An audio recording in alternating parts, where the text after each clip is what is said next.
Hello, everyone, and welcome to the Real Positive Girl podcast with me, Sabrina. This is for sure the show that is going to help you become your best self. Today, we are talking about anger management and how to deal with your anger. So, anger is something I have gotten so much better at managing. It even shocks myself to say that out loud and believe it, but it's taken a lot of time, a lot of work, and even self-discipline to buckle down and get it under control. And maybe you would say to yourself, especially if you're not new here to the show, really, I didn't know that you dealt with anger. I didn't know that that was one of your struggles. And it is. It definitely is, because I am such a person that is dedicated to having fairness and justice, and which is also something I'm overcoming because that's not the real reality of the world that we live in. And not everything can be equal. Not everything can be justified. Not everything can have definite rights and wrongs. We definitely have a lot of gray areas in our life. So anyway, I get angry, or can get angry very easily, but it has taken a lot of time for me to work through that. And I can also attribute my ability to overcome that struggle also with counseling. So if you too struggle with anger or have struggled in the past, I just want you to know that you can overcome it too. You just have to believe that you can and get the help that you feel like you need. So anger can be caused by both internal and external experiences, like being triggered by past memories or your own personal feelings about something that is bothering you, which can be like little things about what's going on in your day to really big things that have to involve other people, or big decisions you have to make, or mistakes or failures that you may have experienced. But it can also be just getting caught in traffic and having a disagreement with someone. You know, a lot of times I can get such terrible road rage, which is definitely an expression of my anger and something I'm working on. Even today, I was driving in the car and there was a woman, and I know it was a woman because I saw her, driving really close to me from behind. And I was with my daughter, and, you know, she's 13 and she sits in the front seat now. And so it's hard for me to it used to be hard for me to control my road rage, but I've gotten better at it by, anger management. And so I was just like, oh my goodness, this woman's driving really close to me, because I want to set a good example, because, in just 3 years, she's going to be driving, and I want her to learn good, healthy habits for driving. And she kind of was trying to get in front of the two cars that were in front of me on each side of the road.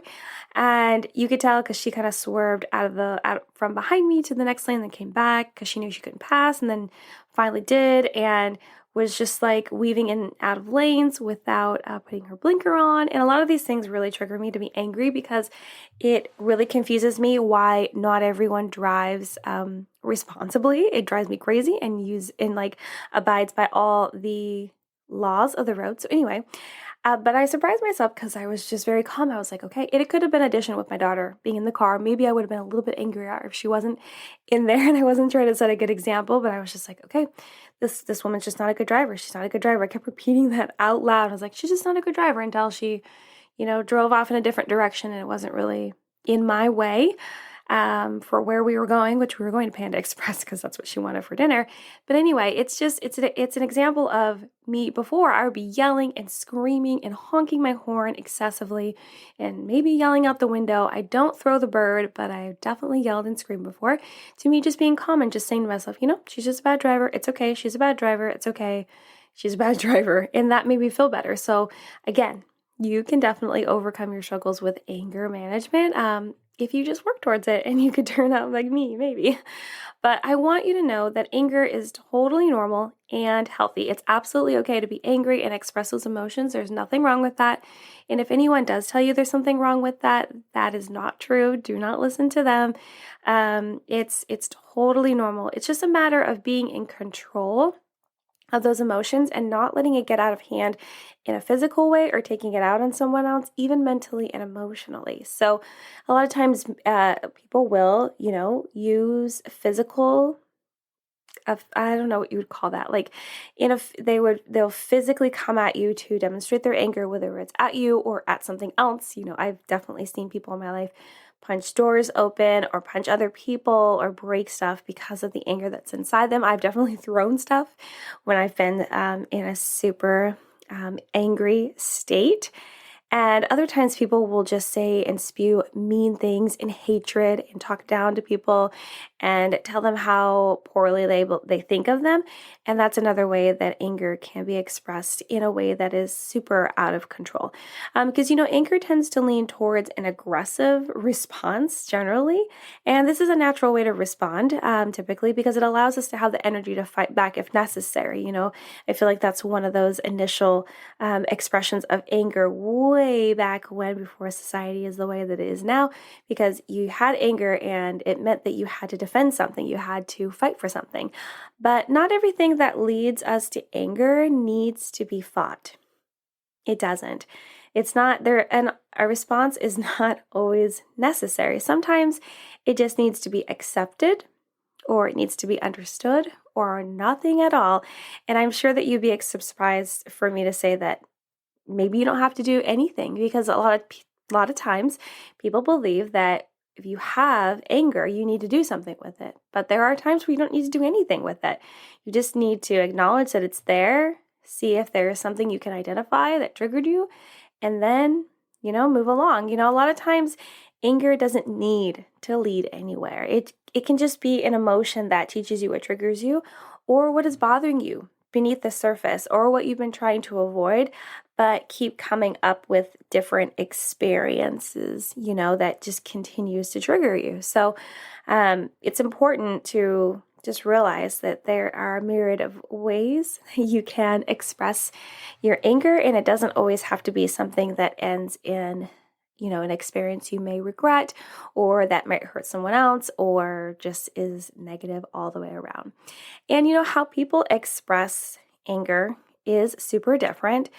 Some will more easily be triggered by anger because of how they were raised, or lack of not knowing how to handle their intense emotions. So sometimes when we're growing up and we see that people display anger in like a physical way or a mentally, emotionally harmful way, we are internalizing those experiences. And if no one's telling us that that is wrong, or we aren't able to figure out that that is the wrong way to go about it, we will think, oh, this is okay, this is the way I need to do it, and then grow up following that like you had seen what to do, like steps of what to do, like right in front of you. But then, there's other times when we've seen anger, people have told us that that's not the way that we should act or we should handle our anger, but then we were never really taught the what we should actually do. I feel like it's common for kids to grow up being told what not to do, but not necessarily what to do instead. You know what I mean? Offering that alternative of how to deal with this thing, this experience, this feeling, but just telling us what you can't do. And I feel like there is such a gap in emotional intelligence and knowledge right there that a lot of us could fill the gap. So if you're a parent and you find yourself telling your kid like constantly what not to do, but you don't find the time to tell them what they should do instead, I encourage you to try to do that. And this is like one mom to another mom or parent in general, and I'm not telling you what you have to do. I'm just making a suggestion if you feel like that might be lacking or you might find it beneficial. So just something to consider. But yeah, everyone deals with anger differently. But others with anger will be more scaled back. Hold on to it until they explode like a volcano, which I've spoke about in the past on past episodes. People will just like sweep everything under the rug and wait for that explosion to come when you like sweep that last bit that's just not going to fit anymore, and it just all comes tumbling down. Other ways would be harboring resentments and grudges and just being grumpy and irritable while still not fully dealing with their feelings. So the thing that both of these sides have in common is you're not dealing with your feelings properly, and maybe it's because you don't know how, or you find that the way that however you were taught is just not working well for you, which should hopefully lead you to a state of seeking help so that you can understand that more. But I definitely want to make sure it's understood that we should embrace our feelings of anger, but be aware of what you might want to do to express that anger other than acknowledging it. So Again, it's totally fine. You can be angry. You can experience that emotion. You can validate it. It's validated that you can have that emotion, and you need to acknowledge it. But then you need to figure out what else you need to do to work through those feelings. And, after embracing your anger, make time to understand what those feelings mean to you. What can you learn about yourself, which I love self-awareness and self-discovery. What can you learn about yourself from these feelings? Take the time to identify what triggers your anger, then what plan you should have ready to prevent you from fully falling into another anger rage. Because it's good and nice to identify your triggers, but if you don't come up with a plan of when those things trigger you again, then how are you supposed to prevent it? You're just like, oh, here it comes. It's like, it's coming, but then you don't do anything about it and it still happens, right? You're like, okay, well, that wasn't very good prevention. So just important to identify the triggers, but also come up with a plan of how to,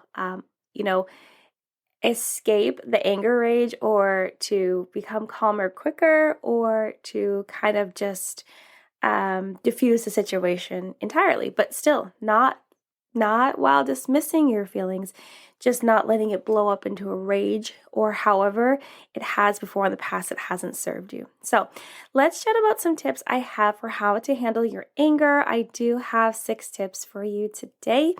So the first tip is to think before you speak.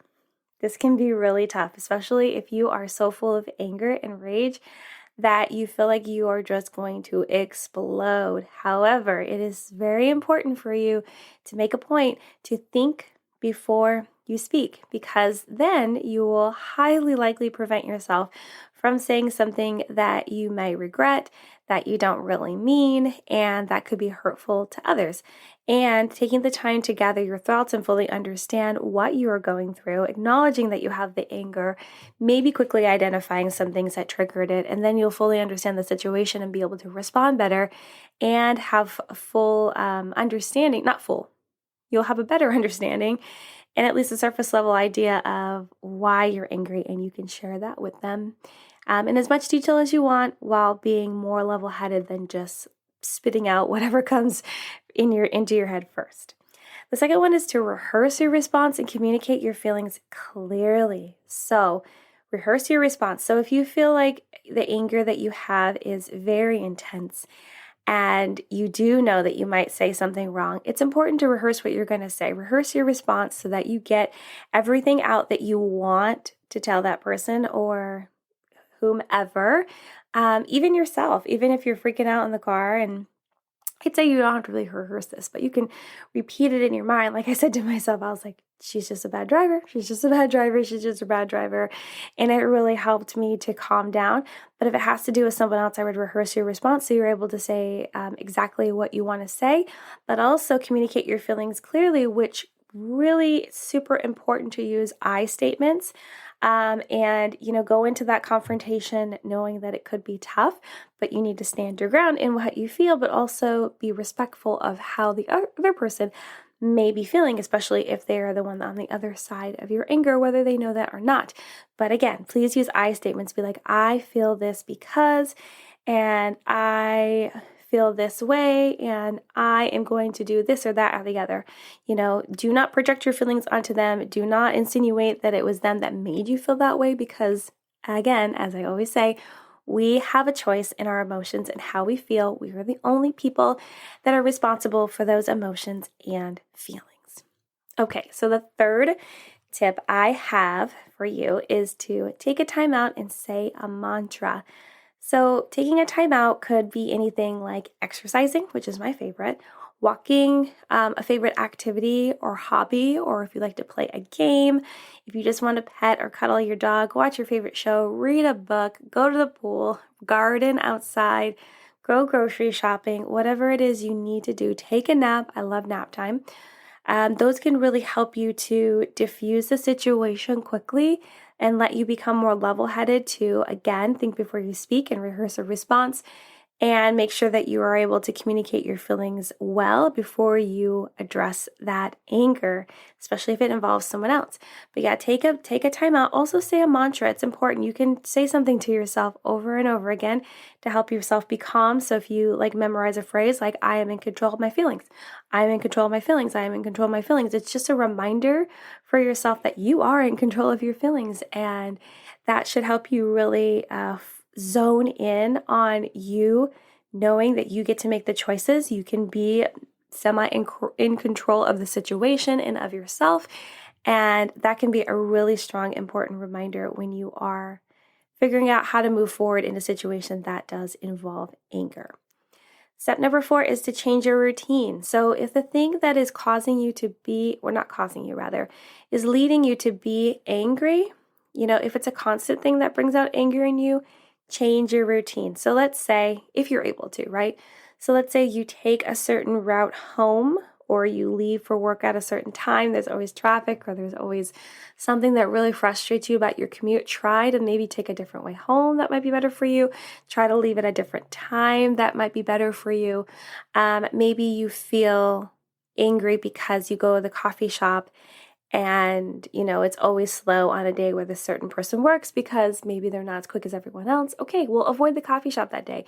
Go to a different one, support a different coffee shop that day, and allow yourself to be released and take a break from any of that anger and frustration that you might continue to pile up. So if it's something that really angers you, or maybe there is like a non-efficient way to do something at work, change it. See if you can change it and make it into something that would better suit you and everyone else and actually be efficient in your guys' processes.